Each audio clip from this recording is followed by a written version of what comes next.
আসসালামু আলাইকুম, সবাই কেমন আছেন? আশা করি সবাই অনেক ভালো আছেন। আমিও আল্লাহর রহমতে ভালো আছি।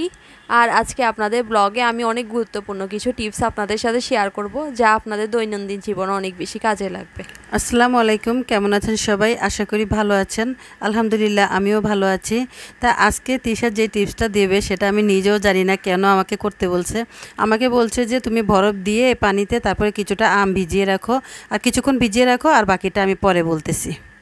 আমি তোমাকে এই আমগুলো ভিজিয়ে রাখতে বলেছিলাম। এর মেইন কারণ হচ্ছে যে আম যদি বরফ পানি অথবা ঠান্ডা পানিতে ভিজিয়ে তারপর কিছুক্ষণ খাওয়া যায়, আর এরপরে এতে অ্যালার্জির সমস্যা দূর হয়ে যায়। মানে আমে যে অ্যালার্জির প্রবলেম আছে ওটা আমাদের হয় না।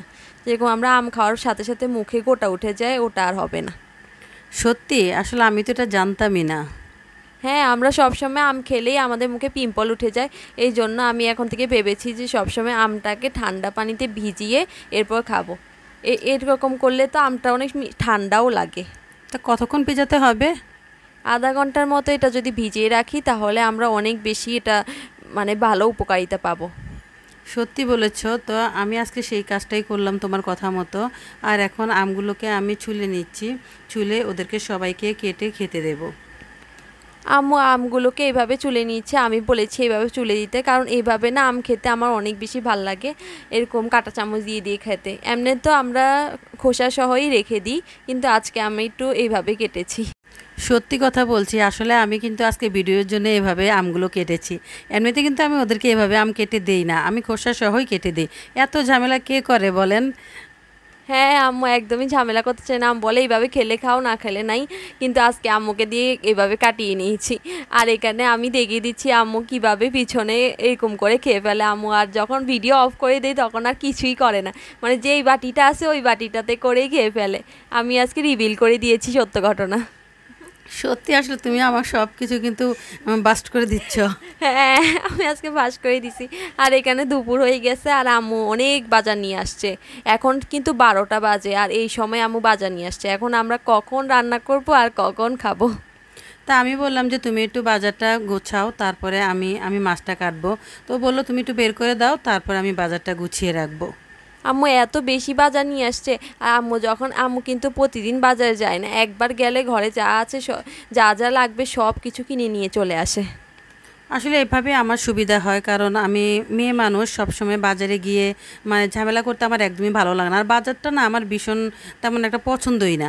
তো এই জন্যই আমি বেশিরভাগ সময়ে এক সপ্তাহের বাজার একসাথেই নিয়ে আসি।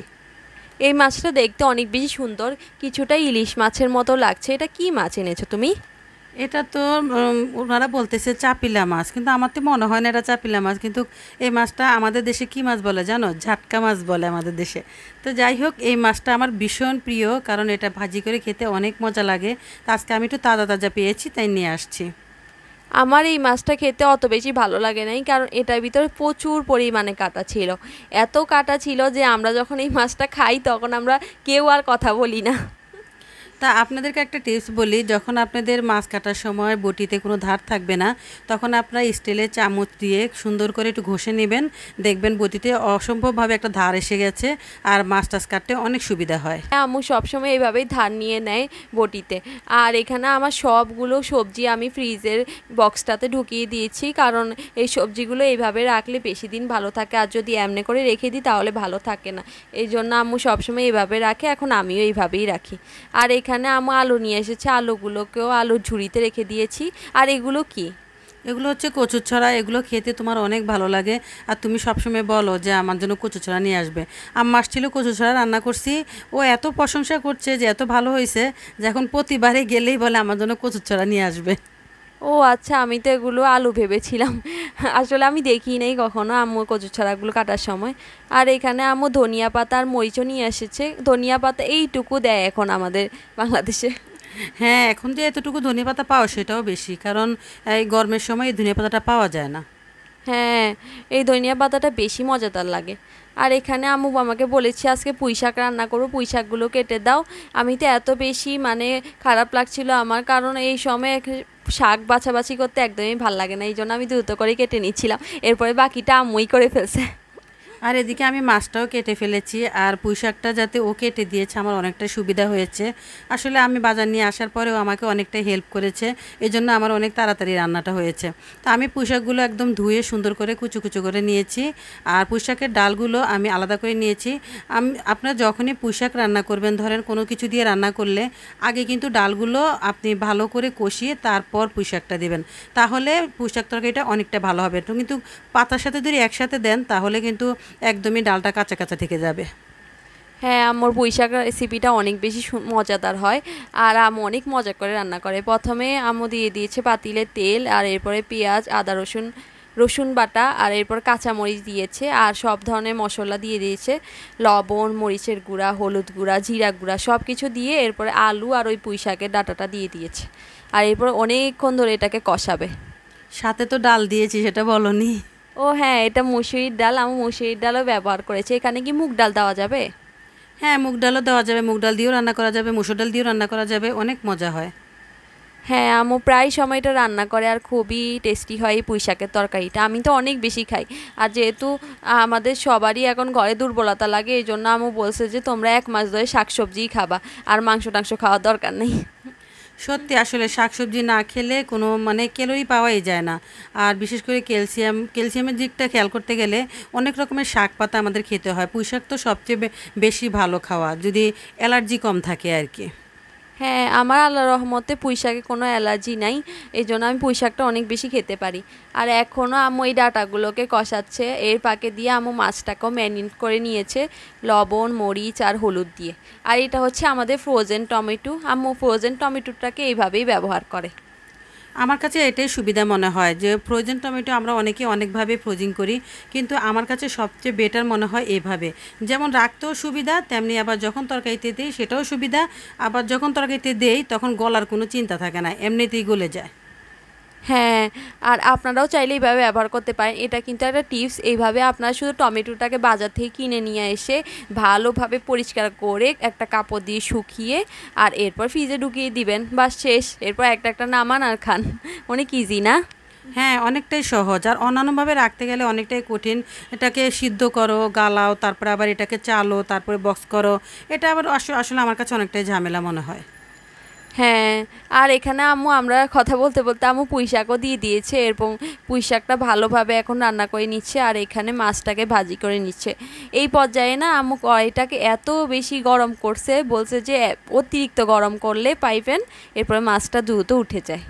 হ্যাঁ, ফ্রাই প্যান যখন যে পাত্রে মাছ উঠবে না, ফ্রাই প্যান না, যে কোনো পাত্রে যখন মাছ উঠবে না, তো তুমি জানো যেটাতে মাছ উঠবে না, তখন তুমি এটাকে বেশি করে গরম করবে তেল দিয়ে বেশি করে গরম করবে, দেখবে মাছ অটোমেটিক উঠে গেছে।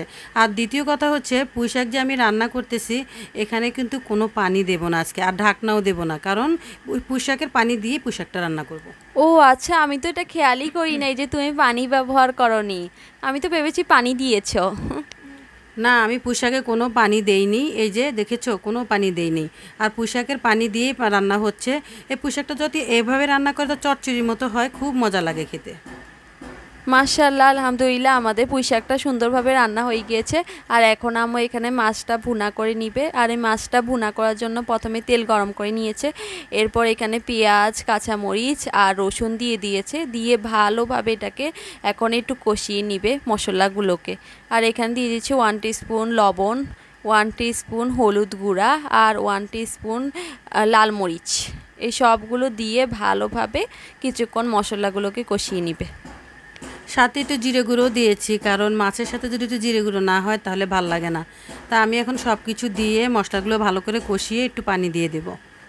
এই মাছের তরকারিটা পুরোপুরি তো ইলিশের মতো হয়নি, কিন্তু আংশিক ইলিশের স্বাদ এটার ভিতরে আছে। আর মাছ খেতে আমার থেকে অনেক বেশি ভালো লাগে। আর চট্টগ্রামের সমুদ্রের মাছগুলো তো অনেক বেশি মজার। যারা চট্টগ্রামে থাকে না তারা এই সমুদ্রের মাছগুলো মিস করবে না।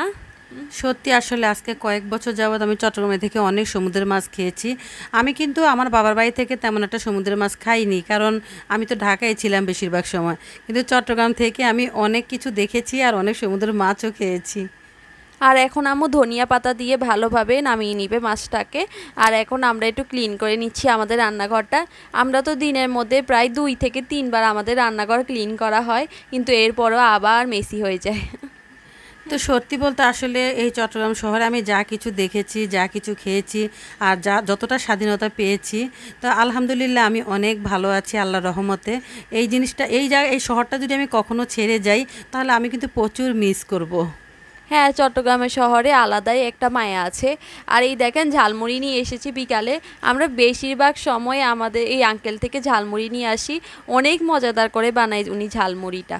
আর আমাদেরকেও চিনে গিয়েছে না? হ্যাঁ, তাসিনকে একদম পুরাই চিনে, আর উনি আসলেই সবসময় আমাদের জানালার দিকে তাকায় কখন আমরা এসে ঝালমুড়ি নিয়ে যাব ওনার কাছ থেকে।